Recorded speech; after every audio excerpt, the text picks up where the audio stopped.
Pacquiao recovers from surgery. Top-ranked promoter one Bob Arum is working on his return to the ring. Arum told ESPN.com on Monday that Pacquiao will be back in February or March, but no later than the second week of April, he promises. Skip, yeah. What do you expect from your boy moving forward? He wants to fight a lot. Stephen A. Smith, obviously my man Manny Pacquiao is coming off very serious rotator cuff surgery, and clearly he suffered said injury 3 weeks before he fought Floyd Mayweather Jr., so he fought with basically one arm tied behind his back, and I still thought he won that fight on points because Floyd ran and ran and ducked and ran and ran and ran and ducked some more. We know that. So now Floyd Mayweather Jr. has retired after he, quote-unquote, fought Andre Berto. Well, I can guarantee you Manny Pacquiao will not fight any Andre Bertos as he rebuilds himself toward fighting condition and will then challenge Floyd again. But obviously Floyd is now retired, so he will run and duck into retirement, and I don't think they'll ever fight again because Floyd would be afraid to fight a Manny with two arms instead of one. Well, Manny Pacquiao will come back to the game of boxing. I mean, he is obviously one of the great ones. Here's hoping he doesn't get put to sleep. It doesn't look like if he took overdosed on Ambien. Let's make sure that nothing like that happens to him.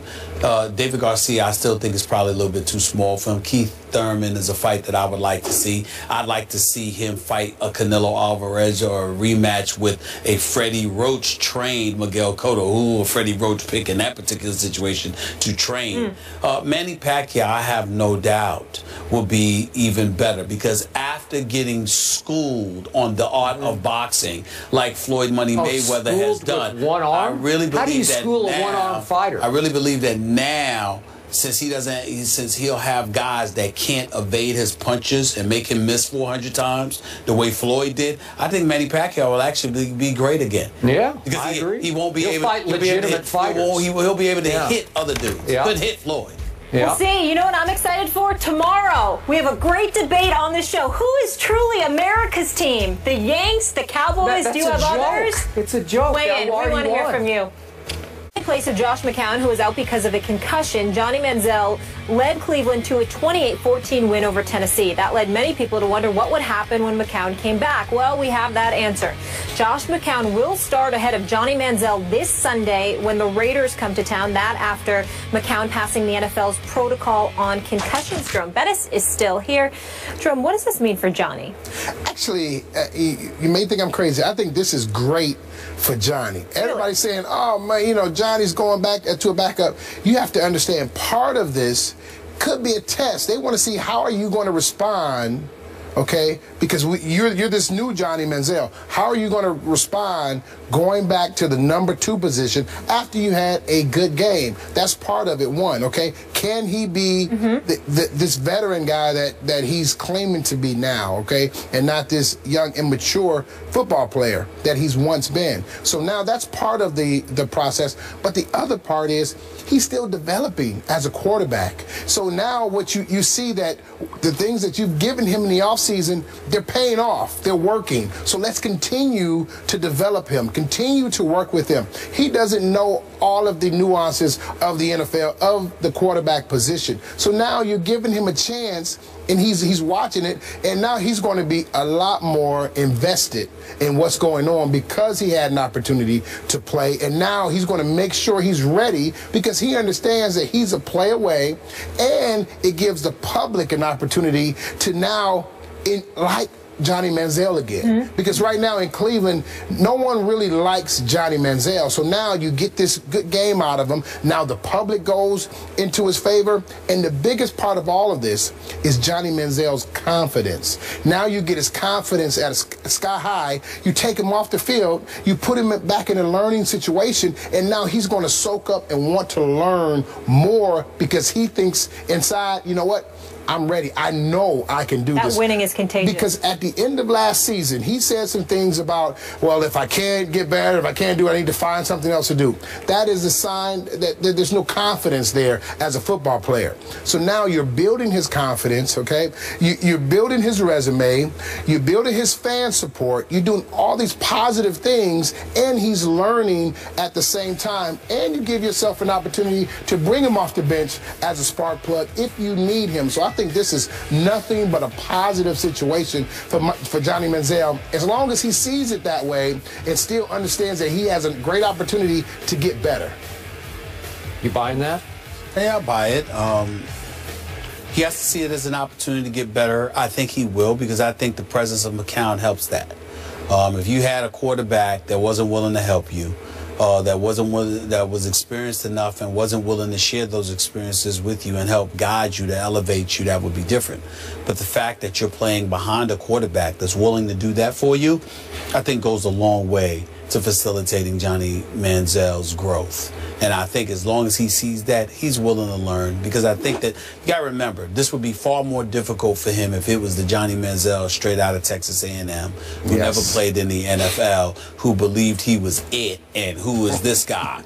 But the fact that he struggled the way that he struggled last year, went through what he went through, plus had the off-season or off-the-field issues that he had, I think that that's humbled him to a point where somebody is gracious from just from a human perspective, as Josh McCown is. I think that helps Johnny Manziel immensely.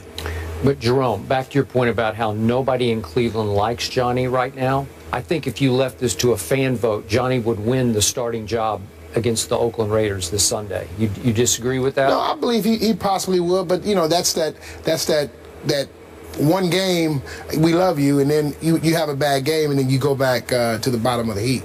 Look, do I think this current regime, featuring Mike Pettin and Ray Farmer, do I think that they believe they have a little better chance to beat the Oakland Raiders with Josh McCown than Johnny Manziel? I believe that. I believe they would like Josh to play every game from here on out through the rest of this year, because they think Josh could save their jobs better than Johnny could save their jobs at this point in Johnny's growth.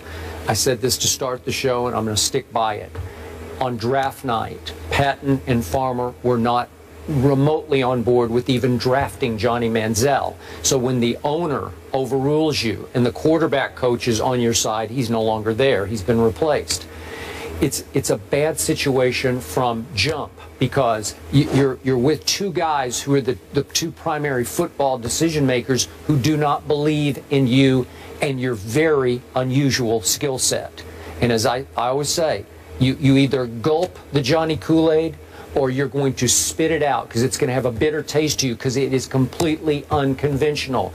I think it makes them nervous. Josh McCown makes them very comfortable. So I'm not surprised they went back to Josh, though I think the fans, especially the season ticket holders, would rather lose with Johnny than lose with Josh, because it's just a lot more fun. It's a lot more fun to watch, right?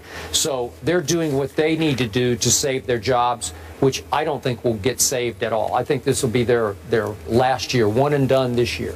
So do you think, let me ask you this question, do you think it's beneficial for Johnny Manziel to go back to the backup role? Like I said, earlier, I think it's a benefit, big benefit to him as the backup right now. The only reason I can see some positive there is this is the worst supporting cast offensively in the National Football League. No joke. Yeah. Isaiah Crowell, really? I mean, seriously? He did average more than 4 yards a carry, though. He's okay, but he's not Jerome Bettis, right? Yeah. He's not Emmitt Smith. There's no difference maker. I like Travis Benjamin a lot. He can fly, but he is not a difference-making receiver, and he's the best of the bunch. The rest of them are all undrafted, unnameable type receivers. And your offensive line has a great left tackle, and the rest of them are turnstiles all down the line. So you're going to be running for your life, and God bless Josh McCown, because, well, you saw what he did. He vaults into the end zone, helicopters into the end zone, and got concussed. He's just trying to score, just trying to survive. They're all trying to survive. I hope Johnny winds up somewhere else.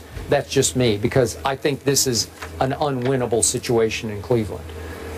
All I know is if Josh struggles on Sunday against the Raiders, we'll be hearing the Johnny chants. Oh, yeah. The backup quarterback quickly becomes the favorite. And you know what? The Raiders are no joke to me. They're going to cause problems for everybody I they wanted play. to mention that.